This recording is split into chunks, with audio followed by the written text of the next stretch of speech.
Hello everyone, welcome to a online solution. मैं हूं अशफाक। तो आपके लाया हूं हिस्ट्री का इम्पोर्टेंट गेस क्वेश्चन। और अब जैसे कि आपको पता है, मैं आपको गेस क्वेश्चन दे चुका हूं सोशल साइंस का, तो जहां से मुहैया होता आप इंतजाम कर लीजिए, ठीक है। और हालांकि मैं तो आपको बना के सेंड करूंगा, ठीक है, मैं तो आपको बना के सेंड कर दूंगा। ओके, तो चलिए रिकॉर्ड करते हैं वीडियो को। यहाँ पे देखते हैं क्या क्या सवाल है। कुछ सवाल तो मैं बताया हूँ आपको पिछली वीडियो में। अब देखते हैं कुछ सवाल। ये सब सवाल मैं आपको बता दिया हूँ, ठीक है। जिसको जो जो ये सब सवाल नहीं देखे ना, तो आप प्ले लिस्ट में जाओ, वहाँ पे दिया हुआ है, ठीक है। चलिए, तो हमको आज यहाँ से पढ़ना मेटरनिख युग क्या है, ठीक है। मेटरनिख युग क्या है? ऑस्ट्रिया के चांसलर मेटरनिख 1815 से 1848 तक के काल को मेटरनिख युग कहते हैं। मेटरनिख एक निरंकुश राजतंत्र में विश्वास रखता था और क्रांतिकारी का क्या था? घोर विरोधी था। मेटरनिख युग मतलब एक नाम था, शासक का नाम था, चांसलर था। ऑस्ट्रिया का चांसलर मेटरनिख 1815 से 1848 तक, बहुत लंबा समय तक रहा था, ठीक है। और ये जो टाइमिंग, जो पीरियड जो गुजरा है, इसको बोला गया क्या? मेटरनिख युग बोला गया। क्या बोला गया? मेटरनिख युग।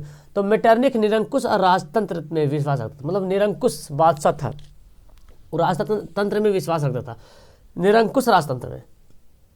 और क्रांति का घोर विरोधी था, मतलब जो क्रांति करता था ना, कि देश के लिए जो भी काम करता था, जो क्रांति काम करता था, एकदम विरोधी था। वह क्रांति का कट्टर शत्रु था। मतलब अगर किसी अपने देश के लिए कोई अगर कुर्बान हो रहा, या देश में कुछ बुरा काम हो रहा, उसके लिए अगर आवाज़ उठा रहा, कोई क्रांति कर लाना चाह रहा, तो उसका एकदम कट्टर शत्रु था, दुश्मन था। क्रांति विरोधी भावनाओं का समर्थक था। और जो क्रांति का विरोधी करता था, जो क्रांति विरोधी का जो भावना रखता था, उसके समर्थक उसमें वाहवाही करता था, समझे। यानी कि जैसे हम अच्छे काम कर रहे हैं देश के लिए, और मेरे कुछ विरोधी है, तुम अच्छा काम नहीं कर रहा हो। तो मेटरनिख ऐसा ही था, जो क्रांतिकारी के जो विरोधी था, क्रांति विरोधी भावना जिसके पास था, मेटरनिख उसके साथ में था, समर्थक था। वह राजा के दैवी अधिकारों में विश्वास रखता था, वह राजा के दैवी अधिकारों में विश्वास रखता था। तो बस इतना ही लिखना काफ़ी है मेटरनिख युग के बारे में। ओके, और भी लंबा चाहे तो लिख सकते हैं। गैरीबाल्डी क्या है? What is Garibaldi? कौन है, क्या है? देखिए, बहुत अच्छा तरीके से बताया गया कि गैरीबाल्डी का जन्म 4 जुलाई 1807 में हुआ था, देहांत 2 जून 1882 में हुआ था। गैरीबाल्डी इटली का एक राजनैतिक और सैनिक नेता था, जिसने इटली के इतिहास में संपूर्ण भूमिका निभाई। कैबूर, जो काउंट काबूर, विक्टर इमैनुअल द्वितीय तथा मेजनी के साथ गैरीबाल्डी का नाम इटली के पिताओं में सम्मिलित है। गैरीबाल्डी जब पैदा हुआ था तब इटली के कई राज्यों में खंडित था। जिस टाइम गैरीबाल्डी पैदा हुआ था, उस टाइम जो इटली बहुत सारे राज्यों में बटा हुआ था, और यूरोप के में की काफ़ी शक्तियाँ के रहमो करम पर था। क्या था? यूरोप की बाकी शक्तियाँ जो थी वो रहमो करम पर था। पहले गैरीबाल्डी ने कार्बोनेरी नाम के गुप्त राष्ट्रवादी क्रांतिकारी संगठन का साथ का नाता जोड़ लिया, समझे। कार्बोनेरी एक नाम था, संगठन का नाम था, उसके साथ जो है गुप्त राष्ट्रवादी क्रांतिकारी संगठन था, उसके साथ आप नाता जोड़ लिया, रिश्ता जोड़ लिया। लेकिन असफल विरोध के कारण इसे इटली छोड़ना पड़ा। मतलब फिर असफल जब हो गया तो उसको क्या करना? इटली छोड़ना पड़ा। फिर इसने दक्षिण अमेरिका में कई विद्रोहों और लड़ाइयों में हिस्सा लिया, दक्षिण अफ्रीका में। उसके बाद वह वापस इटली आया और इटली को एक करने के लिए लड़ाई में मुख्य रणनीति इसका रहा, ठीक है। ये इंग्लिश का है, आप चाहो तो इसको लिख सकते हो। हालांकि इसका आंसर बहुत टाइप से आप दे सकते हैं, ठीक है। अलग अलग किताबों में अलग अलग टाइप का अलग अलग मिलेगा, ठीक है, कोई दिक्कत नहीं, पॉइंट वही होना चाहिए। होचिमिन के बारे में लिखना है।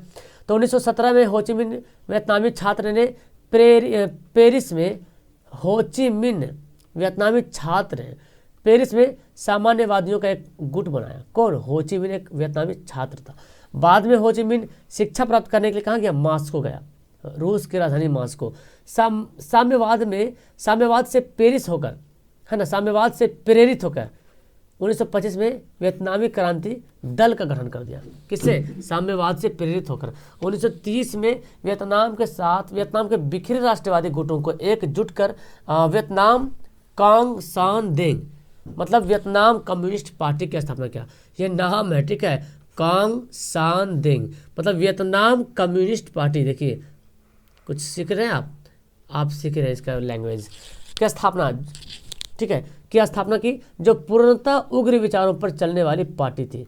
देखिए, है ना, उग्र विचारों पर चलने वाली पार्टी थी। 1954 में इसने स्थापना की थी। जेनेवा समझौता के तहत वियतनाम को 2 भागों में बांट दिया गया। उत्तरी वियतनाम में होचिमिन की सरकार बनी। तो देखिए, जो भी थोड़ा सा उद्यम मचाता है वो राजनीतिक में आता है, आप देखे भी होंगे और हिंदुस्तान में भी ऐसा देख रहे हैं कि जो लोग मतलब समाज के खिलाफ या तो आपस में किसी को लड़वा रहा है, मतलब हाईलाइट होना चाह रहा है किसी कारण से, और वो जो है सत्ता में आ जाती है, या तो बोले तो वो सरकार बनाती है, या मतलब विधायक बन जाता है, एमएलए बन जाता है, ऐसे देखे होंगे। मतलब नाम कमाने के लिए गुंडागर्दी टाइप का होता है, जो कि यहाँ भी कुछ ऐसे देखने को मिल रहा है। क्या बोल रहा, उग्र, जो पूर्णतः उग्र विचारों पर चलने वाली पार्टी थी। 1954 में इन्होंने जो बना थी वियतनाम कम्युनिस्ट पार्टी, और समझौता हुआ लास्ट में क्या हुआ, 2 भाग में वियना जेनेवा जो है 2 भाग में बढ़ गया, और उत्तरी वियतनाम जो हो ची मिन्ह की सरकार बनी।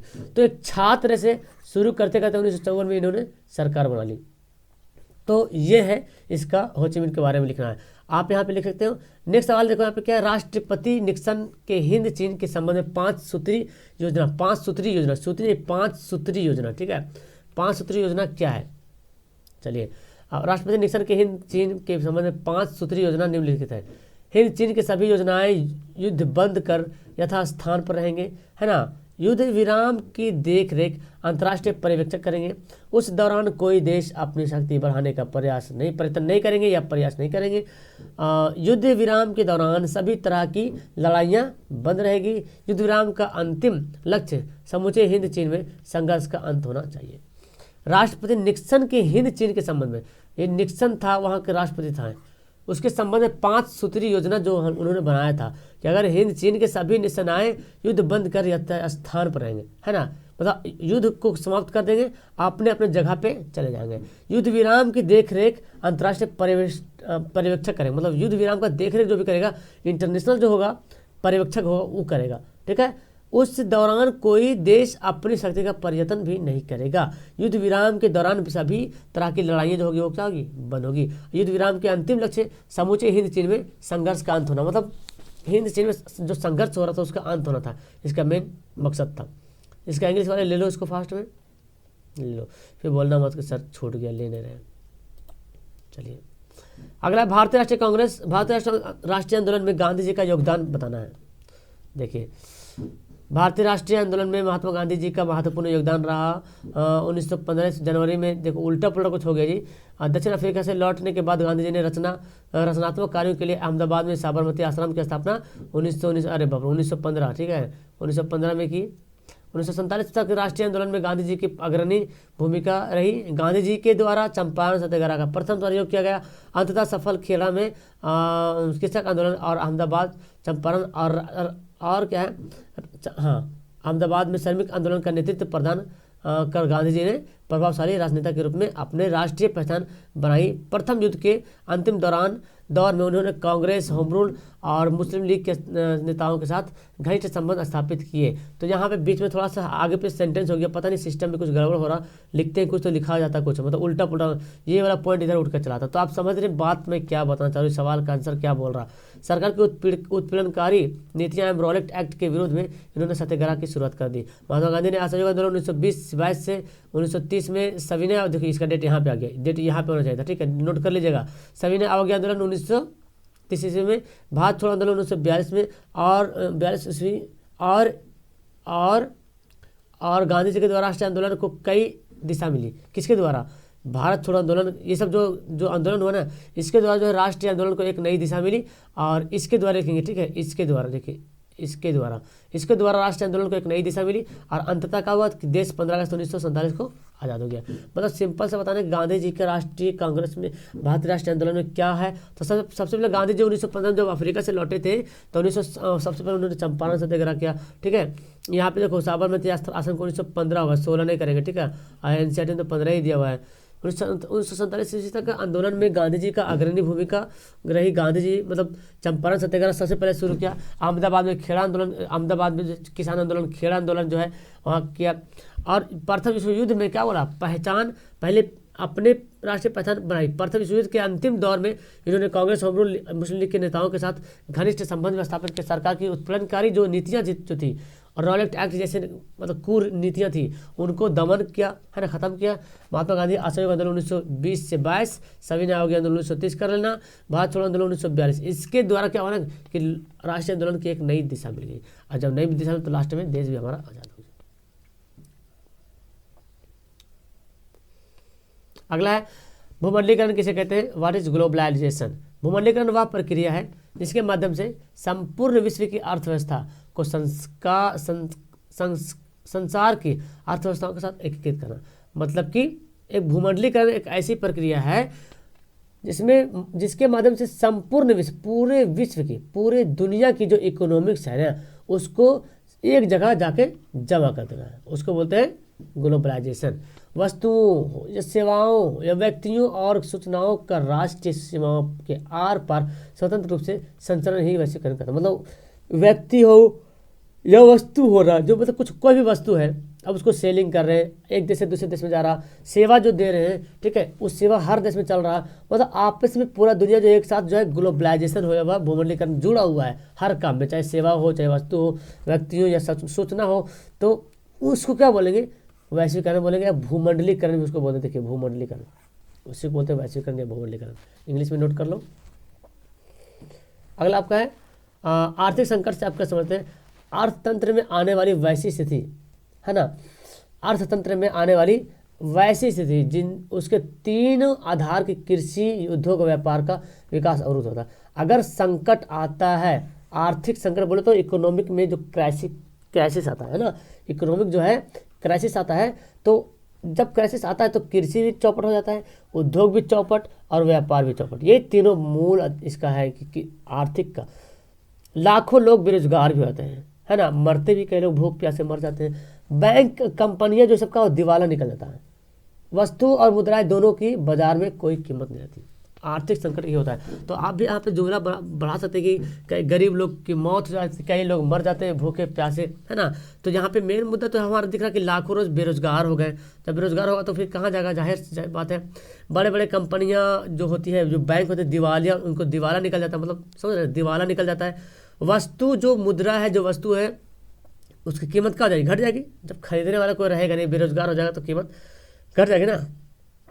खिलाफत आंदोलन क्या है? जैसे कि अगर एक हमको टीवी लेना है, अब लगा हुआ है, जैसे कुछ हो रहा, जैसे कभी क्या पढ़े अभी हम लोग पढ़े ना, पे इकोनॉमिक सिचुएशन आ गया, आर्थिक संकट आ गया, तो अब उद्योग खत्म, बिजनेस, रोजगार खत्म, तो जो जिसको रोजगार खत्म हो गया, नौकरी से निकाल दिया गया, क्या उसको वो चाहेगा कि हम टीवी ले घर में? नहीं लेगा ना, तो ये टीवी मार्केट में रखा रह जाएगा। तो इसी तरह से खिलाफत आंदोलन क्या है?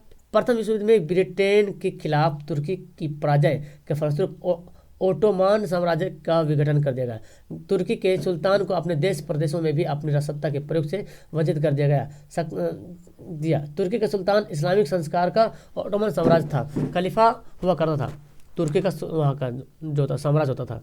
अतः भारत के मुसलमान तुर्की के साथ किए गए जाने वाले दुर्व्यवहार के कारण खिलाफत आंदोलन की शुरुआत की। तो खिलाफत मतलब तुर्की में रहने वाले जो लोग थे, उनके जो कानून थे, जो मुसलमान में जो कानून होता है ना, उनके कानून में खिलवाड़, जो खलीफा पद हुआ करता था, उस खलीफा से ब्रिटिश लोग जो है वहाँ भी उसका भी दमन था। ब्रिटेन मतलब बहुत जगह शासन किया, है ना। ब्रिटेन जो है ना बहुत जगह शासन किया, सिर्फ भारत में नहीं, बहुत जगह, ठीक है। तो भारत से बहुत ज़्यादा लूटा भी है। तो ब्रिटेन जो है वहाँ के जो सुल्तान था, उनको ना कुछ मतलब समझ रहे ना, ऑपरेस करना, सताना, खिलाफ खलीफा के विरुद्ध कुछ काम करना। तो भारत के जो मुसलमान थे, अक्सर तो दर्द तो हर किसी को होता है ना। अब किसी मालिक एक जात के यहाँ है, दूसरा जात के यहाँ, तो दर्द तो मिलेगा, यार मेरा जात को ऐसे क्यों कर रहा है, दर्द होता है सबके, है ना। आप भी देखें, कोई भी देखे, धर्म से भी देख लीजिए, है ना। कोई जैन धर्म यहाँ पे, कोई जैन धर्म यहाँ पे, इस जैन धर्म के साथ कुछ हुआ तो इसके दिल में आग लग जाएगी, बोली यार ऐसा नहीं होना चाहिए। तो इसी तरह से कुछ हुआ। तो भारत के भी मुसलमान थे, तुर्की के साथ जो दुर्व्यवहार किया जा रहा था, उन्होंने आवाज़ उठाई, खिलाफत आंदोलन शुरू किया। और इसके साथ महात्मा गांधी जी भी इसको जो हिमायत के थे, है ना, महात्मा, क्योंकि हम लोग का लड़ाई भी था ब्रिटिश को। एक तो मुद्दा भी मिल गया कि मार के भगा इन लोग को, सालों यहाँ पे आके क्या कर रहा, राज कर रहा, जोड़ मोड़ के हम ही लोग को लूट रहा। तो एक मुद्दा मिल गया, खिलाफत आंदोलन एक और मुद्दा मिल गया। एक तो देश में तो आंदोलन चल ही रहा था, लेकिन जब खिलाफत आंदोलन हो तो एक और मुद्दा मिल गया, लीजिए यहाँ का भी मुसलमान हिंदू सब एक साथ हो गया कि उसके साथ क्यों हो रहा, ठीक है। तो ऐसा मतलब होने से क्या हुआ, अंग्रेज जो है वो कम पड़ता गया, है ना, उसकी शक्ति दमन होते चली गई, ठीक है, पतन होते चली गई। तो जब ऐसा हुआ तो फिर वो लास्ट में मजबूर हुआ, भारत छोड़ने पर भी मजबूर हो गया, और लास्ट में 1947 को भारत छोड़ भी दिया, ठीक है। तो इस वीडियो में फिलहाल इतने ही काफ़ी पढ़ते हैं। नेक्स्ट वीडियो आपकी आएगी और आपको वहाँ पे मिल जाएगा। एक वीडियो में पूरा कोशिश करेंगे डालने के लिए, ठीक है। फिलहाल इसमें इतनी, हालांकि मैं आपको पूरा सवाल मैं होमवर्क वाला दिखा दी, जो गेस्ट क्वेश्चन था मैं आपको दिखा दूँ, आप चाहें तो उसको नोट करके लिख सकते हैं। Okay that's all. मज़ा आया तो लाइक करो, शेयर करो, बाय।